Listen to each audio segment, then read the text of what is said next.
Boa noite, senhor Rodrigo. Tudo bem? Só o ouro vai começar agora? Vou. Tava só explicando umas coisas aqui antes de começar agora. Então, gente, é o seguinte. Na aula de hoje, a gente vai estudar finalizar, né, na verdade, a unidade 3 do livro de vocês, do livro de geração e distribuição de vapor. E hoje a gente vai falar especificadamente sobre caldeiras, tá? Aí eu vou utilizar um pouco da apresentação de slides que eu preparei e vou utilizar um pouco do livro de vocês. Essa apresentação eu fiz ela pegando dados da NR13, que eu já até comentei há umas 2 semanas atrás com vocês, que alguns alunos cujos temas estão relacionados a caldeiras, eu sugiro utilizar a NR13 como uma base, né, para poder elaborar o texto, a redaçãozinha lá que eu passei. As definições da NR13 que eu estou utilizando são as mais atuais, tá? Existem versões anteriores da NR13 que possuem outras definições, só que o nosso foco não é se ater em detalhes, tá? O nosso foco é ver procedimentos gerais. Até porque, como eu fui preparar o material de caldeira de vocês, tem muitos tipos, tem muitos modelos diferentes, e o nosso intuito não é ver todos os modelos que existem, e sim ter um conhecimento abrangente de como funciona e como que são calculados, né, os coeficientes que são importantes daqui. Caldeiras, então, pela definição da NR13, são equipamentos destinados a produzir e acumular vapor sob pressão superior à atmosférica. Então, a pressão atmosférica a gente define como 1 atm, né? Pressão atmosférica é 1 atm. As unidades de pressão que são muito próximas, eu não posso dizer que são iguais, tá? Mas são muito próximas, é ATM. ATM é muito próximo de bar, e bar é muito próximo de kgf por centímetro quadrado. Então, vocês podem ver em alguns exercícios que as unidades vão ser dadas ou em bar, ou em ATM, ou em kgf por centímetro quadrado. Trata-se de unidades que são com valores muito próximos uns aos outros, mas se diferem de Pascal, tá? Então, Pascal, quilopascal, megapascal, aí já é um outro estudo, já fica diferente. Então, pela classificação da NR13, hoje, as caldeiras estão divididas em categorias A e B. Existem versões que classificam caldeiras em categorias A, B e C. Como eu comentei, são versões diferentes de um mesmo texto que já existe, mas o nosso foco aqui é entender como que essa classificação se dá, tá? Caldeiras de categoria A são aquelas cuja pressão de operação é igual ou superior a 1960 kPa, que é igual a 19,98 kgf por centímetro quadrado, que é a mesma coisa que bar. Quase 20 atm. Então, ó, caldeiras de categoria A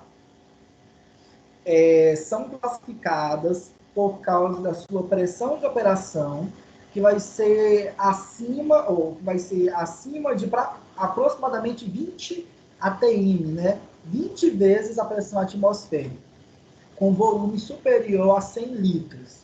Essa definição eu copiei e colei da NR3, tá? Não mudei nada nela. Caldeiras de categoria B, elas já são classificadas com pressões inferiores à de categoria A. Então, ó, caldeiras de categoria B são aquelas cuja pressão de operação seja superior a 60 kPa. Então, aí 0,61, né, kgf por centímetro quadrado. E inferior a 1960, inferior às de categoria A, a pressão que limita a categoria A, com volume interno superior a 100 litros também.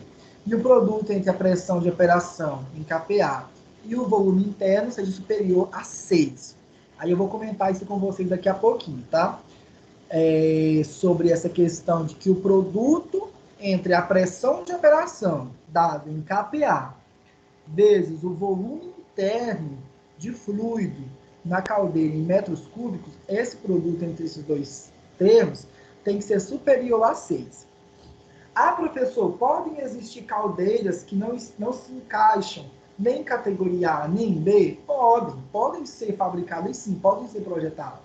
E aí é o que entraria em algumas versões da norma NR, que seria uma categoria C, seria uma categoria que não se encaixa nelas, tá?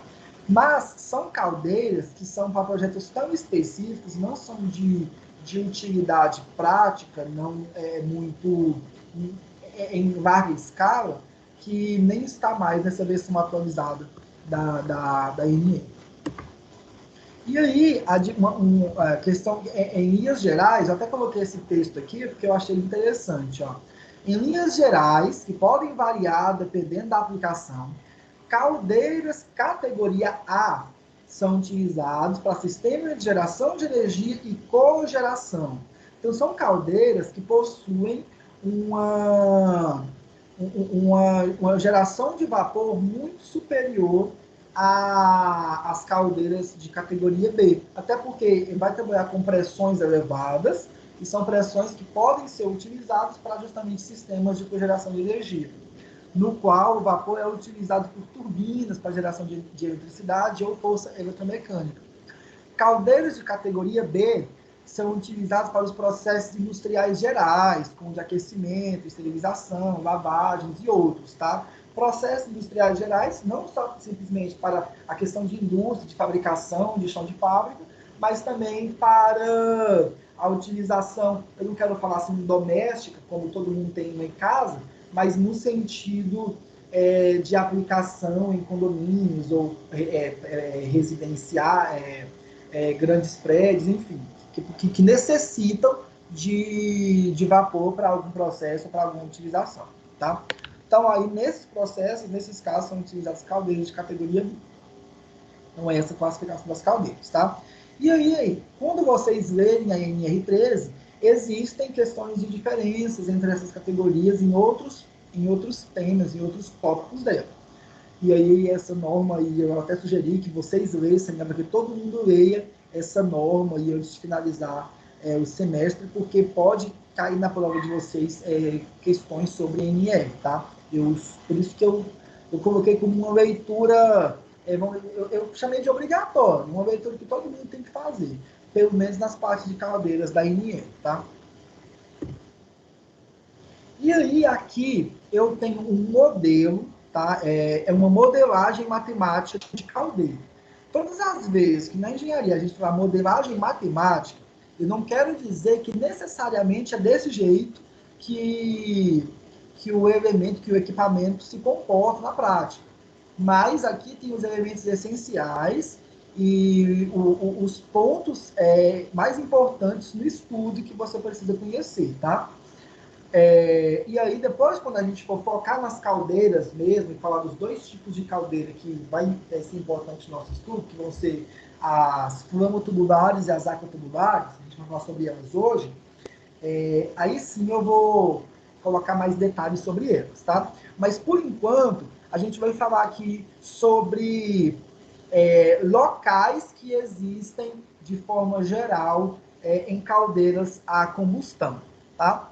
Nessa caldeira aqui, ela é uma caldeira a combustão sólida. Depois, quando a gente classificar os tipos de caldeira, vocês vão perceber que isso aqui se trata de uma caldeira aquatubular, que utiliza combustível sólido, e aí depois, quando eu for classificar as caldeiras, vocês vão entender por que é. E existe de várias regiões dentro da caldeira que a gente precisa conhecer agora. O ponto A é esse ponto aqui que vai chamar de cinzeiro, é onde depositam as cinzas e os combustíveis não queimados. Neste exemplo, é um combustível sólido. Então, precisa de um cinzeiro, né? Aqui no ponto B eu tenho uma fornalha, que realiza a combustão de líquidos, gases, não colocou sólidos, mas sólidos se incluem aqui, né? Logicamente. Ponto C, então, é a câmara de combustão, é o local onde vai ter a ocorrência mesmo da combustão e da geração de gases de combustão aqui dentro da caldeira. Na letra D, eu tenho os tubos evaporadores, tubos contendo a água a ser evaporada. Então, neste modelo de caldeira, as águas estão dentro dos tubos. Quando eu tenho modelo de caldeira em que a água está dentro do tubo, é o que a gente vai chamar de caldeira aquatubular. Tá? Então, o ponto D são os tubos evaporadores. Na letra E, eu tenho aqui uma seção que ele chamou de superaquecedor. É uma região em que vai elevar a temperatura do vapor saturado. Lógico que, como modelagem matemática, ele está colocado junto aqui, bem próximo, tá? Porque vocês têm que pensar o seguinte, a gente estudou no início do semestre que existe na curva, né, de temperatura versus entropia, o ponto no qual o fluido está na sua condição de vapor saturado. E aí, em muitos casos, para aumentar a eficiência de sistema de geração de vapor, eu vou provocar o superaquecimento do vapor da caldeira. Só que o superaquecimento ele só pode ocorrer quando todo o vapor todo o fluido estiver na condição de vapor. Só que o que a gente tem na prática é que na utilização de caldeiras, eu vou ter, em muitos casos, a mistura de líquido mais vapor no mesmo volume de controle. Então, o que eu tenho que fazer é colocar... eu não quero usar algumas palavras ainda, porque eu não quero comprometer limitar o conhecimento ainda nesses pontos, porque tem muitas variações no qual isso pode acontecer. Mas quando eu tenho o interesse de superaquecer o vapor para poder aumentar a eficiência do sistema, seja lá para que for, eu tenho que ter um superaquecedor na minha caldeira. Vai ser uma adição energética, que pode ser de diversas fontes, para que aumente essa temperatura. Inclusive, uma dessas fontes pode ser a própria utilização de gases, dos mesmos gases que eu já foram exauridos no processo de combustão, para poder ser utilizado no reaquecedor. No superaquecedor, na verdade, né? Nesse sistema aqui, ele tem um superaquecedor. Na letra F, ele chamou aqui de economizador. Na realidade, é um ponto que aquece a água de alimentação, utilizando os gases de combustão. Esse ponto que aquece a água de alimentação, lembra que a gente falou sobre ciclo regenerativo? O ciclo regenerativo, ele... quando a gente estudou o ciclo regenerativo, uma parte do vapor, né, saía da caldeira, depois de passar por um primeiro estágio da turbina, uma parte do vapor saía e ia alimentar numa câmara, né, podia ser uma câmara aberta, uma câmara fechada, uma câmara de regeneração, aberta ou fechada. Então, é justamente esse ponto F aqui, tá? Ele está chamando isso de economizador. Mas é uma parte que vai aquecer a água de alimentação utilizando os gases da combustão. E vai aquecer a água para alimentar o caldeiro. Na letra G, eu tenho aqui um pré-aquecedor do ar. Vai utilizar também os mesmos gases de combustão, vai pré-aquecer o ar, que vai ser injetado no processo de combustão. A gente aprendeu que a combustão precisa de combustível ou comburente. O comburente é o próprio ar, o próprio oxigênio, né, para a gente na atmosfera. Então, se eu pré-aquecer este ar, eu posso ter um aumento de eficiência no meu processo de transmissão de calor por combustão, tá? Na letra H, eu já tenho aqui agora os canais mesmo, no quais os gases vão ser transportados, né? Transporta os gases de combustão até a chaminé. E, por último, eu tenho a própria chaminé, que vai expulsar os gases de combustão. Tá? Toda caldeira é assim, professor? Não, logicamente que não. Isso aqui é uma modelagem matemática. É uma modelagem geral para entender principais componentes. Em diferentes caldeiras, esses elementos podem estar dispostos em outras direções, igual a gente vai ver. Isso aqui está na horizontal, pode ser que em alguns momentos esteja na vertical. A chama não necessariamente vai ser combustão sólida, nos processos vai ser líquidos ou gases, igual a gente já trabalhou nas aulas anteriores, tá? Então, a gente vai, hoje, o nosso foco é falar um pouco sobre quais são os principais pontos do estudo de caldeiras. Então, quando eu falo de caldeiras flamotubulares, agora vamos para os tipos de caldeira, né? A primeira caldeira que a gente vai falar agora são as caldeiras do tipo flamotubulares. Nessas caldeiras, a fornalha vai estar num.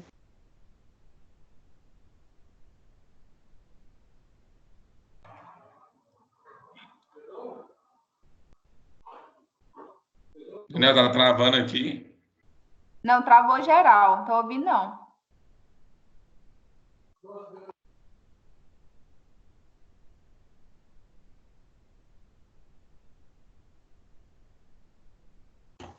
Cala a boca, Rodrigo.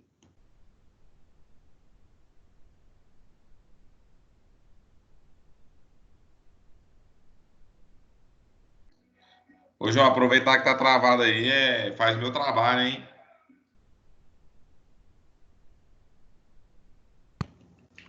Qual? O qual daí vai fazer?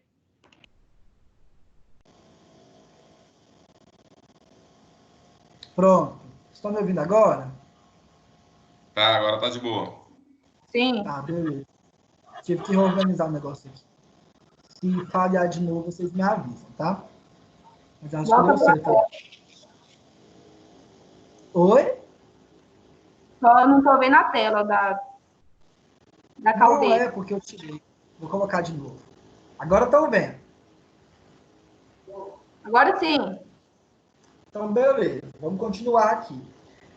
Nas caldeiras flamotubulares, os gases vão passar pelos tubos, tá? E a região de troca térmica entre o fluido e a tubulação vai se dar pela região vamos dizer assim, né, de contato entre o fluido e a parede da tubulação. Agora vamos falar um pouco sobre isso. Quando a gente estuda processos de transmissão de calor, a gente sabe que a gente transmite calor por condução, convecção e radiação. Quando eu falo sobre chamas, sobre fogo, sobre utilização da queima de combustível para gerar energia, para gerar calor, processos, caldeiras que usam combustão, eu estou utilizando uma fonte que vai aquecer o ar, ou vai aquecer, não vou chamar de ar, né, mas os gases que vão ser exauridos desse processo vão estar numa determinada temperatura. Esses gases, por convecção, vão trocar, vai haver uma transmissão de calor desses gases para a tubulação, por convecção. Aí a tubulação, ela tem uma espessura, tá? Por mais fina que ela possa ser, ou não, dependendo do seu material, ela vai ter uma certa espessura. E aí, nessa espessura, dependendo do coeficiente de condutividade térmica, eu posso ter perda de potência na transferência de energia, na transferência de energia de calor, em forma de calor, do gás para o fluido externo. E aí depois eu vou transmitir energia novamente por convecção da parede externa da tubulação para a água. Qual que é o problema aqui? Para que ocorra o processo de transmissão de calor por convecção de forma ideal, o processo ideal, ele exige que eu tenha uma grande quantidade de contato.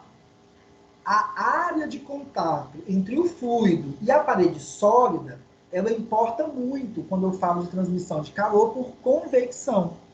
Então, se eu transmito calor por convecção e a área de contato, a área quando eu falo perímetro total de contato entre o fluido e o sólido que está aquecido é importante, em caldeiras flamatubulares em que a água está nesse tanque, igual eu estou mostrando aqui na imagem. A chama está passando dentro dos tubos. Então, ele vai aquecer ela E por diferença de densidade, eu sei por transferência de calor também que fluidos com temperaturas mais elevadas tendem a ter uma densidade menor. Então, se eu tenho uma densidade menor, pelo fato de o fluido ser menos denso, ter uma temperatura maior, então o vapor ele vai ficar na parte superior. Então bora lá, vamos aprender algumas coisinhas aqui. A temperatura de vaporização da água depende da pressão na qual ela está submetida, né? A gente já tem esse ponto pré-definido. Então, ó, quando um fluido é bombeado para o interior da caldeira, igual a gente aprendeu, né, naquela parte do ciclo de Rankine, a pressão é a pressão que a caldeira vai trabalhar. E aí, para que essa pressão se mantenha, à medida em que esse fluido vai sendo aquecido, igual se espera que ocorra por causa da passagem de gases na tubulação, a parte que os pontos de as moléculas, né, que se aquecerem a tal ponto já de começarem a evaporar, vão ficar na parte superior e vai gerar uma quantidade de vapor aqui nessa parte de cima.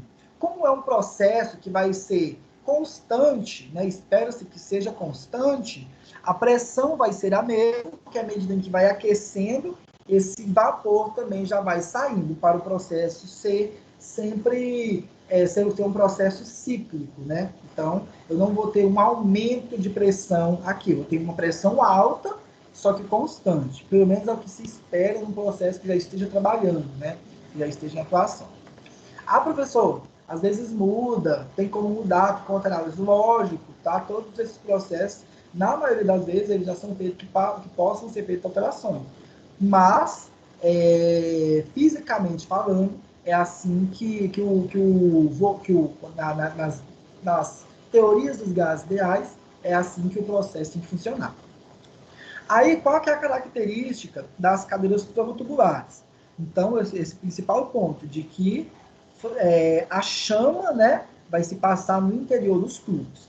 E aí, esses gases quentes vão sair pela chaminé, que vai estar em outro ponto. Beleza, então aqui a gente já definiu um tipo de caldeira.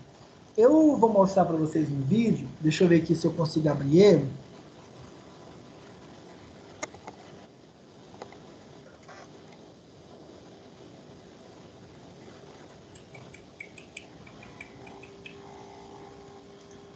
Tirei o áudio, porque não precisa ver o áudio também. Quando vocês verem ele, vai mostrar, uma simulaçãozinha, né, de uma caldeira que é um tubular. É uma simulaçãozinha até boa.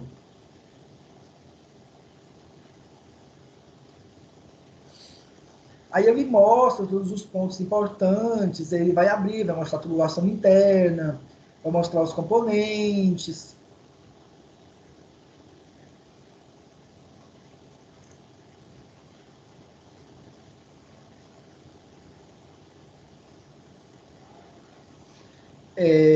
Vai mostrar os tubinhos lá dentro. Deixa eu falar uma coisinha enquanto vocês verem o vídeo. Logicamente, para que haja uma transmissão de calor de forma efetiva, né, nesse processo,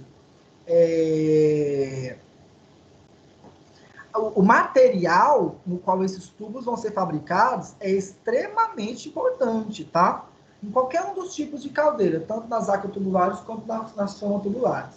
O material é extremamente importante porque a taxa de transmissão de calor por convecção que vai existir depende fortemente do coeficiente de condutividade térmica do material.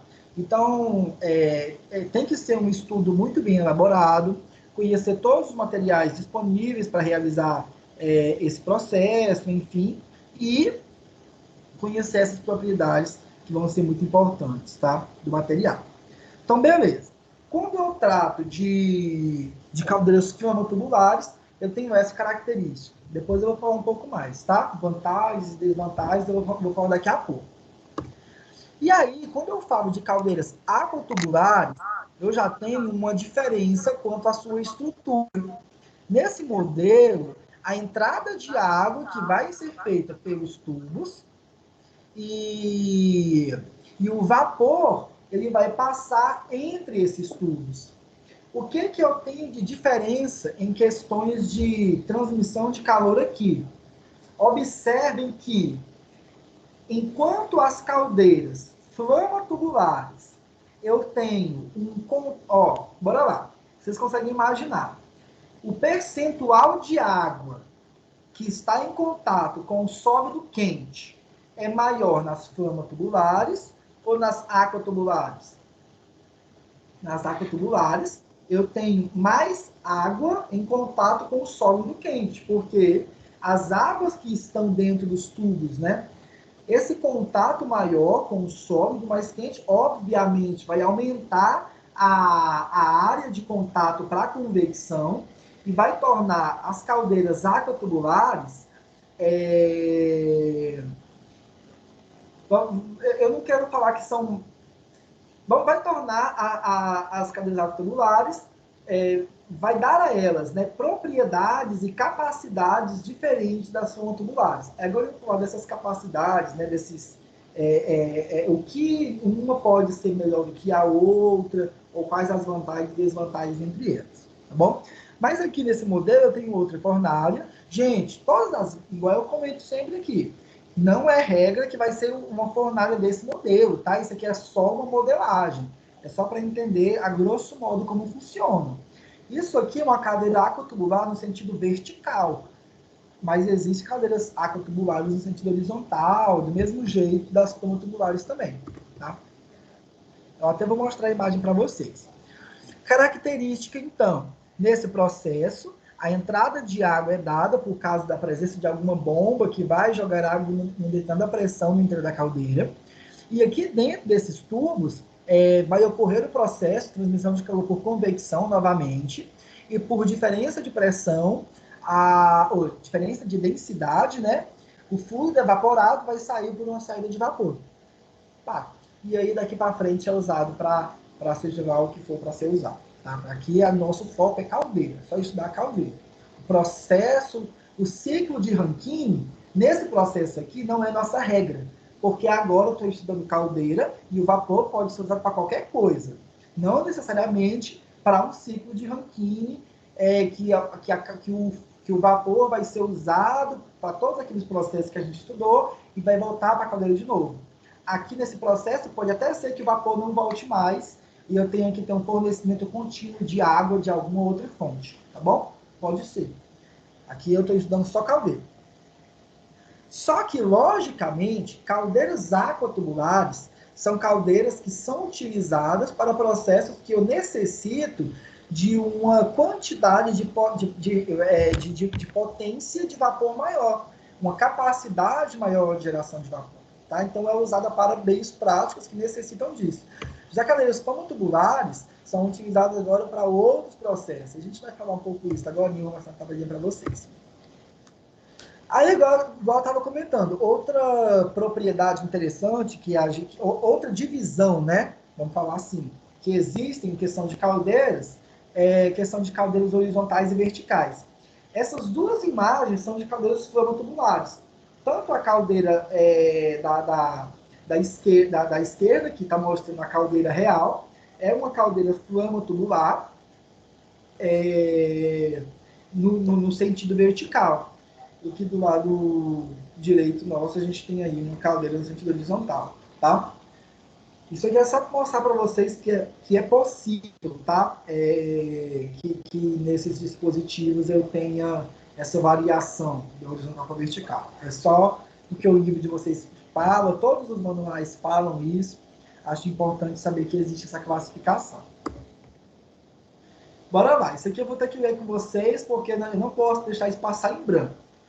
Vantagens e desvantagens da caldeira aquatubular. A caldeira aquatubular é aquela segunda que a gente viu a imagem agora há pouco. Quando comparada à caldeira flamotubular, a caldeira aquatubular apresenta algumas vantagens bastante significativas que estimulam o seu uso. Dentre as vantagens mais significativas, pode-se citar Ó, capacidade em produzir maiores volumes de vapor, necessários em processos mais exigentes. Então, eu consigo produzir uma quantidade maior de vapor justamente porque nessa caldeira tem uma troca térmica muito mais com uma potência, né, com uma taxa de transferência de calor muito mais alta. Então, eu consigo produzir uma quantidade maior de vapor, uma quantidade maior de toneladas de vapor por hora são dadas em caldeiras aquatubulares. E necessidade de quantidade de vapor mais alta, geralmente, está na produção de energia elétrica. Capacidade de trabalhar com altas pressões, possibilidade em suportar e gerar altas temperaturas, possibilidade em ser alimentada por uma variedade bem grande de combustíveis, inclusive as formas de biomassa, que apresentam baixo poder calorífico e dificuldades de queima. Tá? Simplificação da limpeza dos tubos, com a possibilidade de ser realizado de forma automática, até porque a limpeza dos tubos, como eu estou falando de água, né, de vapor de água, tem uma simplificação na sua limpeza. E a durabilidade mesmo. O tempo de vida de uma caldeira aquatubular pode facilmente chegar até 30 anos.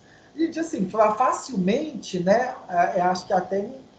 Mas dá para com boas manutenções, caldeiras têm um longo período de vida, sim, tá? Porém, para isso é fundamental que haja boa manutenção, manuseio e limpezas programadas. Agora, falando das desvantagens, com relação às flamatubulares. Caldeiras aquatubulares têm um custo mais elevado, tá? A caldeira aquatubular pode custar até 50% mais que uma caldeira flamatubular. Quando eu falo, gente, 50% mais para custo de caldeira, eu tô falando de valores muito altos, tá bom? Eu tinha até um exemplo, acho que eu tirei da apresentação, de uma caldeira mais simples. Essa caldeira flamatubular que eu coloquei na imagem aqui, ó, se eu não me engano, lá onde eu peguei essa imagem, ela estava custando em média de R$48 mil. Então, caldeiras aquatubulares, às vezes, para gerar a mesma quantidade de... Eu acho que, na verdade, é um pouco mais caro que isso, tá? Se eu não me engano, era um pouco mais de 48 mil. Eu acho que uma mais simples que era 48 mil. Mas, enfim, nosso foco não é isso. Então, caldeiras aquatubulares têm custos maiores. Sua construção é relativamente mais complexa, justamente porque vai exigir uma precisão maior no dimensionamento dos tubos, tá? Você tem que imaginar que os tubos, numa caldeira aquatubular, a tubulação tem que suportar pressões maiores do que a pressão dos gases gerados no processo de combustão. Porque na caldeira flamatubular, dentro dos tubos passa gases, numa pressão menor do que nas aquatubulares o fluido vai estar. Então, existe uma precisão dimensional mais robusta, né? No caso das aquatubulares. Então, por isso que sua construção é relativamente mais complexa e exige um tratamento de água bem mais cuidadoso. Justamente por questões do processo mesmo. Ô, Daniel. Oi. O pessoal, na verdade, compensa a tubular só se for vazão acima de 15 toneladas a hora. Se não for acima disso, não compensa colocar, não. O pessoal nem usa, né? Quando não necessita disso tudo. Verdade, verdade. A maioria dessas caldeiras residenciais, né? Que falei, condomínios, utilização mesmo, todos são tubulares, né? Quando é a cadeia de combustão. Às vezes ele usa a flama tubular só como backup. Precisar de alguma manutenção na água tubular, ele usa a flama tubular só para segurar a pressão por um pequeno período. Vocês trabalham com caldeiras, elétricas também? Já utilizaram? Raramente, mas trabalho também. Eu já vi algumas. Tem gerador de vapor instantâneo também. O pessoal está usando bastante agora. Tem sim. Na emenda de vocês, não entra na parte de geração de vapor utilizando parte elétrica, né? Mas existem sim. Os processos não são tão diferentes, trata-se também. Só que a diferença é que na elétrica utiliza efeito Joule, né?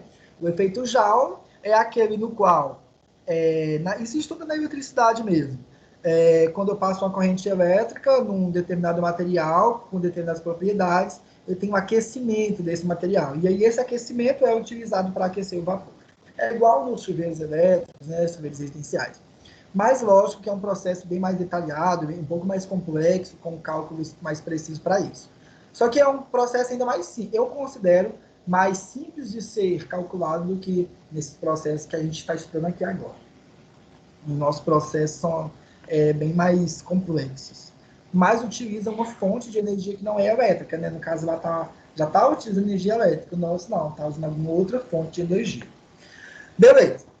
Uma questão que eu achei pertinente colocar aqui para vocês é questões de densidade, tá? Eu comentei que a densidade de um fluido, à medida em que ele aquece, essa densidade tende a diminuir, certo? E aí existe esse gráfico que relaciona a densidade com a pressão, tá? E a pressão, neste caso, está totalmente relacionada também com o aumento de temperatura. Então, ó, no eixo das ordenadas, eu tenho aqui, ó, densidade do líquido, peso específico do líquido, pelo peso específico do vapor. Então, bora lá, ó. O peso específico do líquido sobre o peso específico do vapor. À medida em que a pressão aumenta, essa relaçãozinha diminui. Por que que essa relaçãozinha diminui, né? Essa relação diminui porque para essa relaçãozinha diminuir, o dL, que é o peso específico do líquido, tem que diminuir à medida em que eu aumento a pressão. E é isso que acontece de fato quando eu pego as tabelas de propriedades térmicas, né? As tabelas termodinâmicas, à medida em que se aumenta a pressão de trabalho, o peso específico do líquido tende a diminuir. Por isso que essa tabelinha geralmente é colocada nos livros didáticos. Inclusive, eu tirei ela do próprio livro de vocês, tá? Isso aqui é para água, tá? Então, por isso que está falando líquido vapor. Isso aqui é para água. Para outros fluidos, vão ter outra tabelinha como essa. Essa tabela vai ser interessante, porque daqui a pouco a gente vai fazer um exercício e a gente vai precisar dela como referência. Tá, antes de eu passar para essa equação, eu vou abrir aqui eu acho que eu tinha um vídeo nas aquatubuladas, eu não mostrei. Eu não achei nenhum vídeo muito bom, de uma simulação muito boa, tá? Depois, se até alguém tiver, talvez algum de vocês que trabalham com isso, tem vídeos melhores para isso, que puderem passar, eu até posso enviar uma outra apresentação para vocês. Mas um vídeo, quando eu montei essa aula, alguns dias atrás, eu achei, é de uma caldeira de grande porte, utilizada para produção de energia elétrica, tá? Ela utiliza a caldeira, mas que já vai mostrar, na verdade, a usina completa, tá bom? Aqui não vai mostrar só a caldeira, não. Mas ela mostra, assim, onde ocorre o processo de combustão, como que os gases, o direcionamento para onde os gases vão. Depois, quando vocês verem o slide, ele tem um áudiozinho, tá? Ele explica alguns detalhes a mais, mas eu não quero ficar focando muito não. Só queria mostrar mesmo o vídeo para vocês terem uma ideia da simulação, de como que ela é feita, tá bom? Mas, basicamente, é um processo. Agora ele vai mostrar a queima, vai mostrar os gases. É um processo similar em que vai ter a queima de combustível, nesse caso é biomassa, vai vir para aqueles alimentadores externos, e os gases que estão sendo usados desse processo vão passar entre os tubos, né, onde vai ter água e vai ocorrer todo o processo que a gente já está que a gente já tem estudado, tá? Aqui está tipo mostrando uma simulaçãozinha mais externa, com as vistas não tão bem definidas, mas dá para entender como é que o processo está ocorrendo, tá? Então isso aqui é uma utilização de caldeira para e aí o fluido tem alguns outros destinos, né? O vapor tem alguns outros destinos. E esses outros destinos envolvem um processo de aquecimento, um processo de filtragem, um processo de reaproveitamento, um processo de limpeza do ar para poder ser lançado na atmosfera, enfim. tá? Porque são muitos detalhes aí que podem... igual a gente já trabalhou, né, na parte de combustão. Igual a gente já tem falado. Deixa eu abrir o arquivo de vocês da aula, para mim que já estava aberto. Ô, Daniel, Oi. tira uma dúvida minha, que deixa eu te perguntar, aquele coeficiente de transferência de calor, aquele casinho dos material, é Ah, assim, de acordo que ele for mais alto, o material transfere mais calor e mais baixo é menos, é isso mesmo? É nessa isso, lógica? isso. Quando o material tem um valor de K, né, o coeficiente de condutividade mais alto, ele tem uma capacidade maior de transmitir calor, tá? E quando ele tem um Entendi. coeficiente Então, no mais caso, uma baixo, tubulação de vapor, ele tem que ser mais baixo, né? não, ele tem que ser mais alto, ele tem que ter capacidade para transferir, entendeu? Quando ele é mais baixo, ele é um isolante térmico. Eu quero Então, no caso, transferir. assim, eu tenho uma tubulação de vapor, Ah, eu tenho uma tubulação de vapor, sim, no caso, então, assim, então, isso, no caso, eu preciso de um material com esse K mais baixo, porque ele não pode perder energia para o meio externo, né? Fora o não. Aí isolante, né?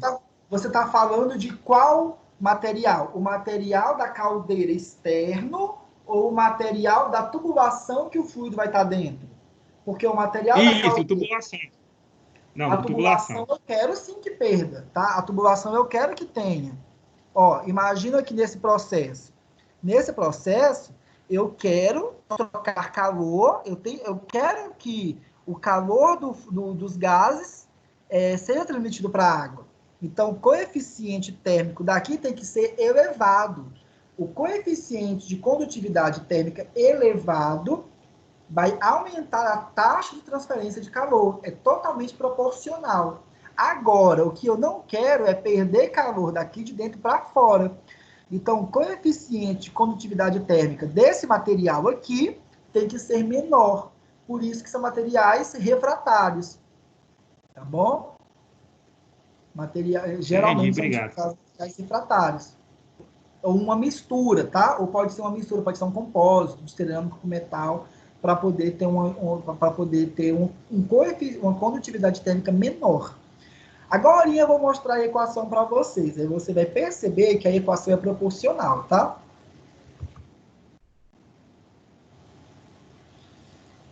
Então, a gente vê a unidade, as duas unidades, né? São duas unidades muito boas para trabalhar com isso aí. Tem alguns exercícios aqui depois. Depois a gente vai até fazer alguns deles. O que está nas unidades? Na unidade 3, gente, a maioria dos pontos aqui eu já citei com vocês, tá? Eu estou só passando direto porque tem algumas partes aqui que eu ainda preciso mostrar. Existem algumas configurações, gente, que em alguns estudos são pertinentes, tá? Mas para esse estudo de vocês, eu não acho muito pertinente eu focar em alguns modelos de construção, tá? Só que não custa citar como eles funcionam. Quando eu falo de caldeiras aquatubulares, existem alguns modelos de construção, ó, chamam de tubos retos com câmaras onduladas. Essas câmaras onduladas, ó, em que os tubos, né, vão estar sendo ligados, elas podem aumentar a área de contato do fluido com os gases, tá? E se eu aumentar essa área de contato, eu vou aumentar a minha área de convecção. Então, eu vou estar aproveitando melhor esse calor, tá? Então, é um processo construtivo que é muito utilizado para a organização desses tubos, tá? E aí eu posso ter caldeiras que os tubos vão ser colocados de forma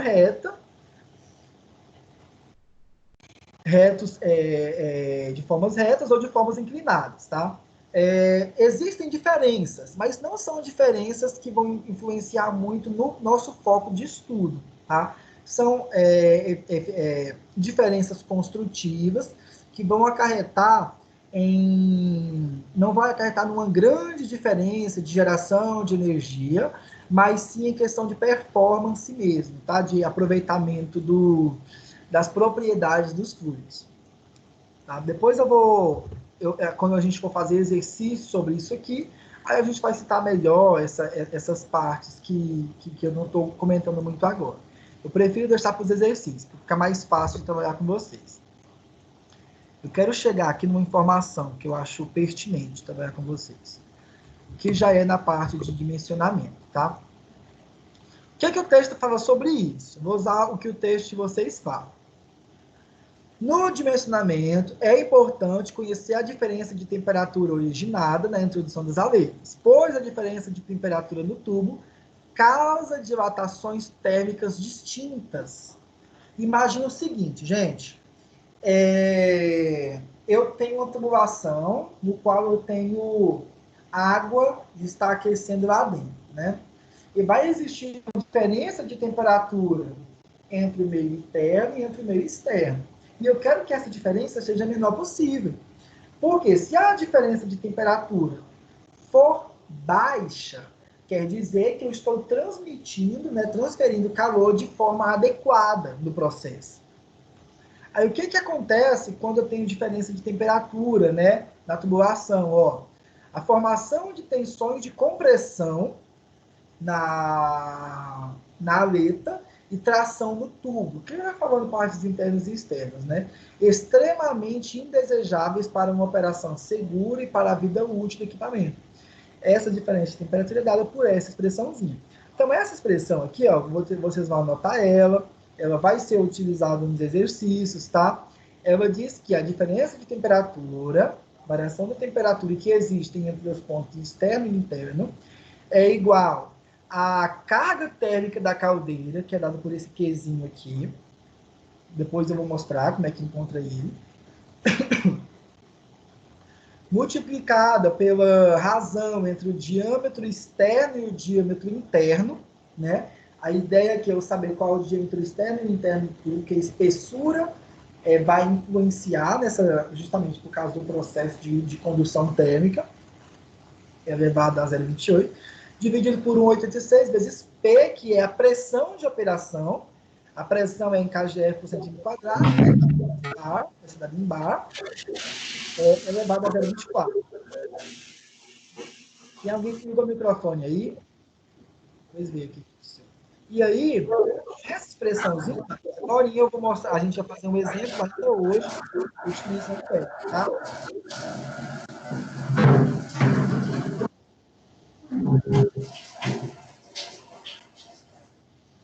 Pronto.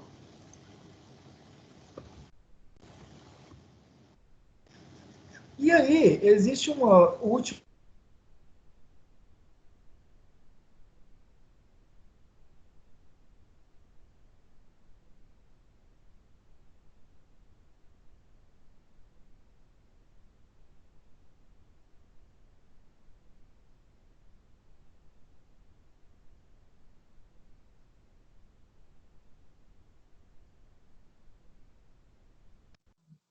Travou de novo.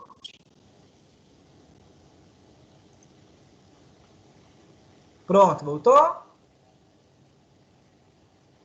Voltou. Só um minutinho, vou esperar aqui ajustar de novo.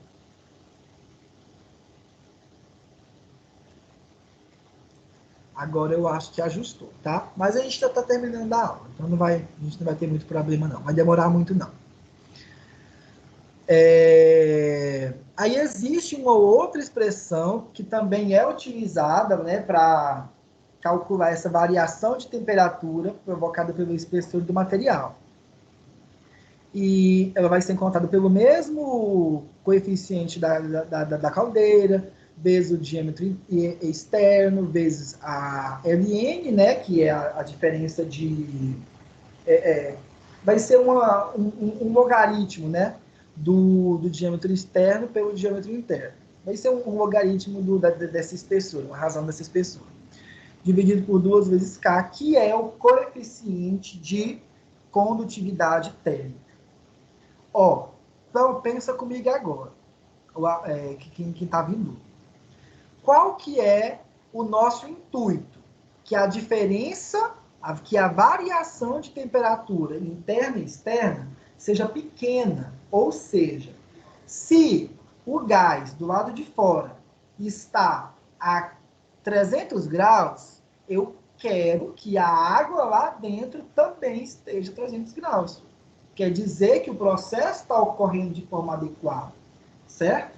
Então, para que os dois elementos tenham uma temperatura muito próxima, essa variação aqui tem que ser pequena, tem que ser muito pequena. Para que essa variação seja pequena, o K, que é o coeficiente de condutividade, tem que ser grande, porque ele está dividindo aqui, né? Então, o coeficiente K tem que ser elevado para que essa variação da espessura seja pequena. É o que eu quero que aconteça. Então, é por isso que eu comentei, né? O coeficiente de condutividade térmica, ele tem que ser elevado para que eu tenha uma excelente transmissão de calor dentro do sistema. Agora, da parede da caldeira para o ambiente externo, eu já não quero que seja transmitido tanto calor. Então, eu quero que nesse material o coeficiente de condutividade seja extremamente baixo. Tá? Aí eu tenho alguns exemplos aqui, ó. Tem alguns materiais que mostram algumas ligas de aço, que mostram a condutividade térmica deles na unidade, né, de watts por metro vezes Kelvin. Então, ó, o aço cromado tem um coeficiente de condutividade elevadíssimo. Ligas de aço mais comumente conhecidas, que dá para trabalhar. Tem ligas aqui que envolvem... todas essas ligas, gente, se vocês for pesquisar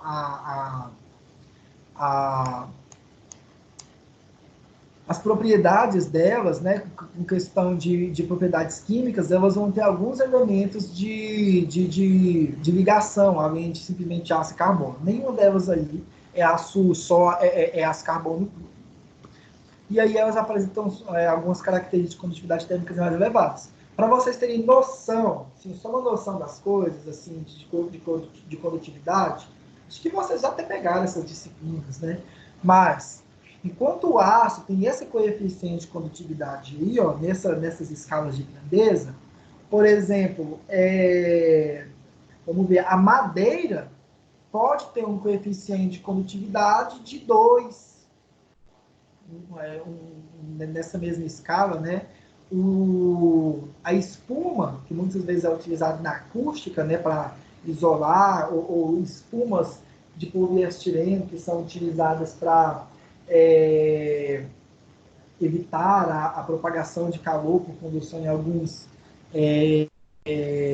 enfim, em algumas aplicações, já tem coeficiente K de 0,03, então são coeficientes muito pequenos. A própria cerâmica também, né? Materiais refratários têm valores de coeficiente muito baixos. Então, que é só para vocês terem uma ideia desse ordem de grandeza.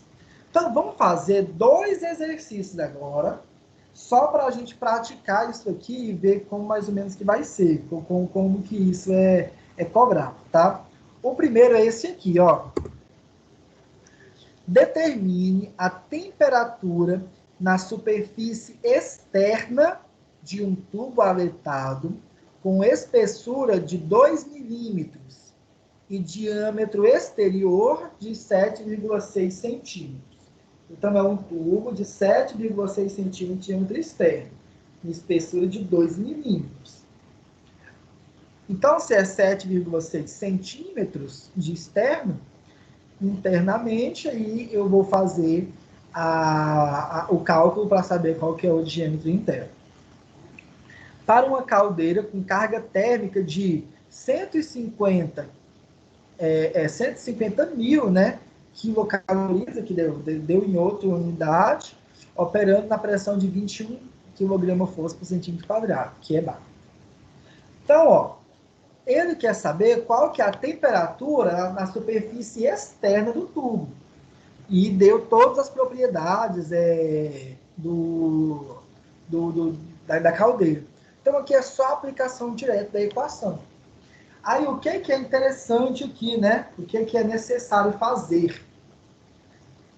A equação da variação de temperatura, ó, então ela diz o seguinte, a variação de temperatura ela é igual a Q, que é o coeficiente de a carga térmica da caldeira, que é 150.000, vezes DE, que é o diâmetro externo, sobre DI, diâmetro interno, que eu calculo. Tudo isso sobre 1,6 vezes P, que é a pressão, elevado a 0,24. Então, ó, eu sei que o valor de Q, o enunciado deu que é 150.000. Diâmetro externo, 0,76.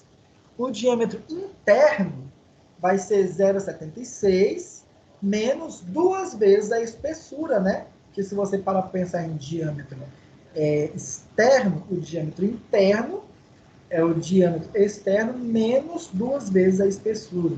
Então, o diâmetro interno vai ser 0,76 menos 0,004, né? Porque se a espessura é de 2 milímetros, o dobro disso, em metro vai ficar 0,004.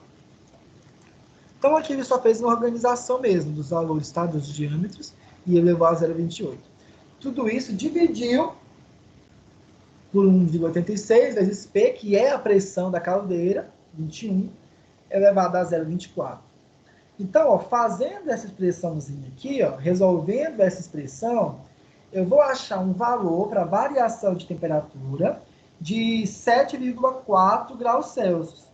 Então, vai existir uma variação de temperatura de dentro para fora de 7,4 graus Celsius.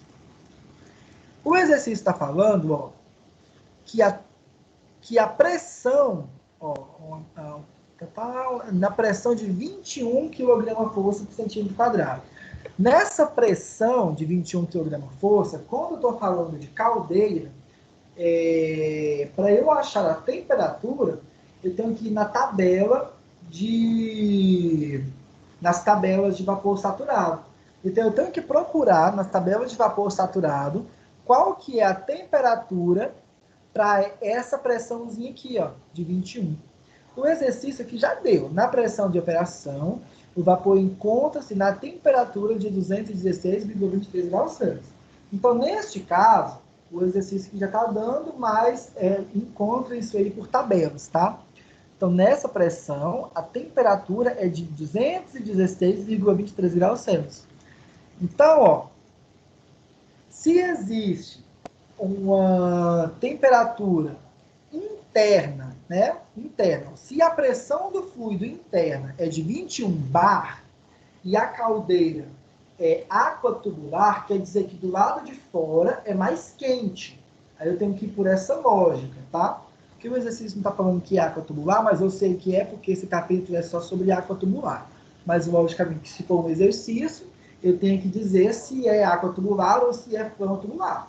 Aí você vai saber se a temperatura maior é dentro da tubulação ou fora da tubulação. Isso vai depender do tipo de caldeira, tá? Se a caldeira é aquatubular, quer dizer que do lado de fora do tubo está mais quente. Do lado de dentro, o fluido está um pouco menos quente, tá? Então, se é aquatubular, do lado de fora está mais quente e do lado de dentro é 216,23 graus, eu consigo calcular a temperatura somando esse 216 pelo valor de ΔT que eu calculei com a expressão. Então, ó, a temperatura interna desse fluido vai ser de 223,63 graus. Tá bom? Então, é assim que eu calculo a diferença de temperatura quando eu tenho esses dados, igual eu comentei aqui com vocês agora. Esse coeficiente de carga térmica da caldeira, ele já depende também do material, tá? Ele é um coeficiente que é elaborado considerando material, considerando geometria, modelo de caldeira, como que vai ocorrer o fluxo de troca térmica no processo, tá? Então, ele é bem elaborado dessa forma. Então, é assim que a gente calcula aí, tá? Eu quero responder mais um exercício antes de finalizar com vocês, só para assimilar uma parte da matéria.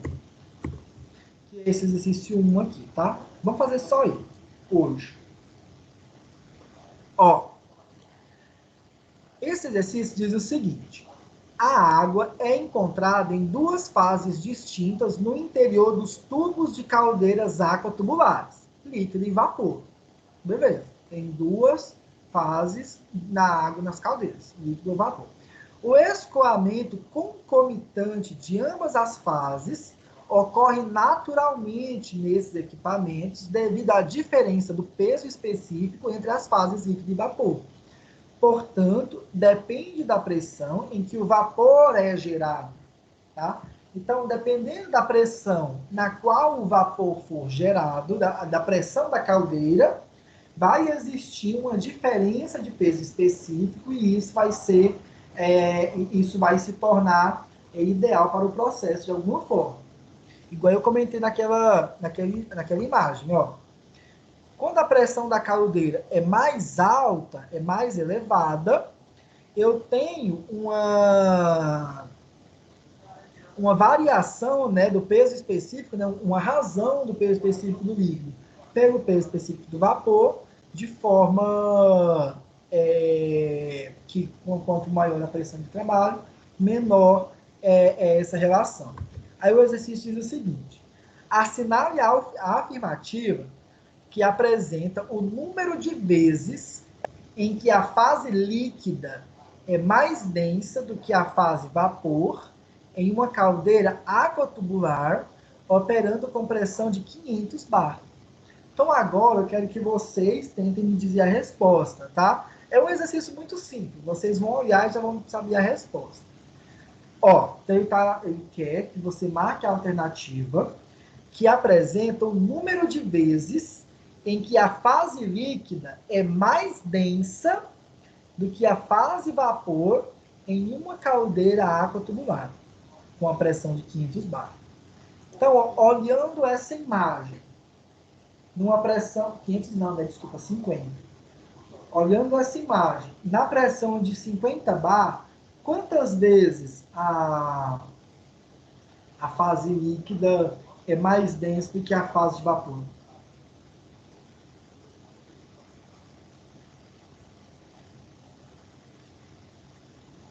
Alguém?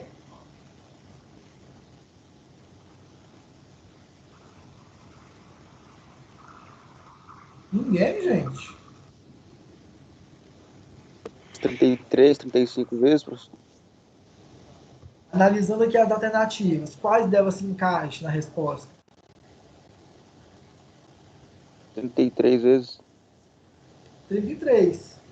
Então, ó, numa pressão de 50 bar de operação, uma pressão elevadíssima, tá? Isso aqui, na realidade, em termos práticos, está muito elevado já.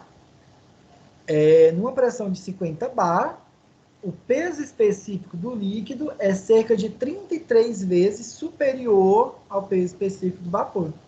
Enquanto em pressões mais baixas, essa variação pode chegar a 80, né? 80 vezes mais denso. O que acontece quando ele tem uma densidade menor? Ele tem uma facilidade maior, vamos dizer assim, em se tornar, em que a densidade diminua de tal forma que ele se torne, que ele passe pelo processo de vaporização, tá? Então, quanto maior a pressão, menores ou mais fácil vai ficar o processo de vaporização, tá?